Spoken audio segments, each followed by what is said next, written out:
যশোরের অভয়নগরে নোয়াব আলী নামের এক কৃষকের পানের বরজ আগুনে পুড়ে ছাই হয়ে গেছে। মঙ্গলবার রাতে উপজেলার বাগুটিয়া ইউনিয়নের পাইকপাড়া গ্রামে এ ঘটনা ঘটে। 4 কাঠার পানের বরজ পুড়ে 1.5 লাখ টাকার ক্ষতি হয়েছে। ক্ষতিগ্রস্ত কৃষক নোয়াব আলী খান পাইকপাড়া গ্রামের মৃত গোলাম হোসেন খানের ছেলে। জানা যায়, মঙ্গলবার আনুমানিক রাত 9টার দিকে তারাবির নামাজ চলাকালীন সময় পূর্বশত্রুতার জেরে দুর্বৃত্তরা পানের বর্জ্যে আগুন ধরিয়ে দেয়। 4 কাঠার পানের বরজ পুড়ে সাফ হয়ে গেছে। ক্ষতিগ্রস্ত কৃষক নোয়াব আলী খান বলেন, তারাবির নামাজের সময় রাস্তার লোকজন পানের বর্জ্যে আগুন দেখে চিৎকার করে। তখন লোকজনের চিৎকার শুনে বর্জ্যে উপস্থিত হই। বরজ নিভাতে নিভাতে প্রায় 4 কাঠার মতো পানের বরজ পুড়ে যায়।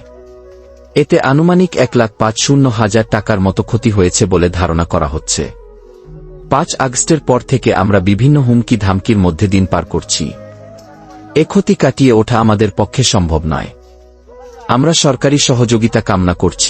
অভয়নগর থানার ভারপ্রাপ্ত কর্মকর্তা ওসি আব্দুল আলিম বলেন, আমি কোনো অভিযোগ পাইনি। অভিযোগ পেলে আইনানুগ ব্যবস্থা গ্রহণ করা হবে।